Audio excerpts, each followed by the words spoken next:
Hey guys, in this video I'll be just briefly summarizing my previous videos on Elantris, and then I'll just be providing some closing thoughts. So let's get started. So first of all, this book has some really good quality characters. I think Wraithen, Raoden, Serene, Dilaf, Eventio, and Galadin are really strong, enjoyable characters. And then we have sort of the next squad of characters who are sort of less, perhaps developed and less enjoyable, but still function fine. So that's Eondel, Shuden, and all the sort of like lords that they meet with, at their little meeting thing. And then also Kai'ine and Kirita and the other lord guy in Elantris, who I forget the name of the other like gang leader dude. And then I felt that there were some characters who kind of missed a little bit. I didn't really understand the purpose. So that was Aiden, the king, and Edain, the lord who sort of left out of nowhere. So I didn't really know what that was about. And then to talk about plot, there's, like I said in that video, there's sort of four distinct sort of subplots, right? There's Raoden inside Elantris, there's Raoden figuring out the magic system, and also Raoden trying to like reform Elantris and make it a better place. And then outside there's Serene dealing with the internal politics of Irulan, and then Serene dealing with the external politics of Irulan. And I thought that they all functioned relatively well, except for the internal politics of Irulan, which felt a little bit pointless to me. And one problem I had with the Elantris plotline, the new Elantris plotline, was that it felt a bit sort of pointless and didn't really connect too well at the end.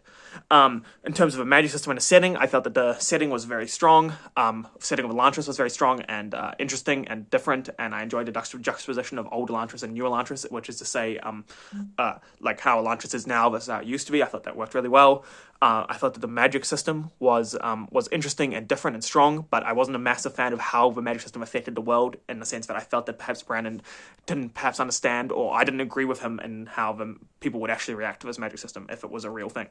So that's that. And then moving on to the next videos, I felt the tone of this book was a little bit darker and started a little bit hopeful, but then moved on to being it started a little bit dark and became a bit more hopeful over the course of the book, which I enjoyed. I thought that this book had some relatively strong themes. The two I picked out were hope and faith. So hope, we're kind of told over the course of the book that we should have hope even through dark times, and then we at the end that got sort of proven to us. And then faith, I thought that faith was explored throughout this book. We see that I felt that some of the messages around the theme of faith was that organized religion is perhaps not the best thing, and that we should do what we think is right rather than what doctrine tells us to do.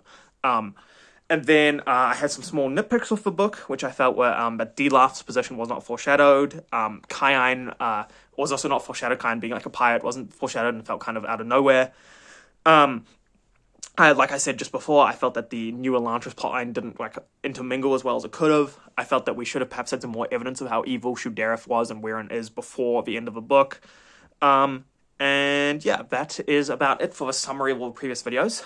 Sorry if that was a bit quick, but just get that done. Don't want to bore you if you've just seen the previous ones. And now to just some closing thoughts. Overall, I think that Elantris is a really strong book. And one thing that I didn't cover so much in the previous videos, because it's kind of hard to categorize it, is that this book just kind of has a vibe. I really enjoyed it. I thought it had just certain, just like a je ne sais quoi, that it was just a really well-done book that I really enjoyed, and I think that perhaps what I'm trying to say is that this book is kind of greater than some of its parts. Even though I enjoyed a lot of its parts, I think that the actual book as a whole just felt really well done, and I think perhaps that's just something about Brandon's voice as an author, and his like sort of the way he expresses himself, and it just felt I really enjoyed this book, despite perhaps some of the flaws. So I hope that I've pointed out some of the flaws of this book that I thought were a thing, but despite that, I think that this is a really strong book, and I really enjoyed it. So overall, I would definitely recommend picking up Elantris. I think Elantris, honestly, even if you've never read another Cosmere book or fantasy or Brandon book in your life, I think Elantris is just a good book overall. And I would also say that as a Cosmere book, if you're interested in if you're interested in the Cosmere, then you definitely must read Elantris. I think it's really, like, it functions well on its own, but as part of a Cosmere, it works even better. And so I would recommend this book a lot, and I think it's quite enjoyable to have a standalone fantasy book. Of course, there is like a sub-sequel, which I'm actually about to review on the channel, called The Hope of Elantris. But it's like half an hour long as an audiobook, so I assume it's like 20 pages or something. So yeah, this is just a really strong standalone fantasy book, and I really hope that you pick it up and enjoy it. So have a great day, and I will catch you in the next one.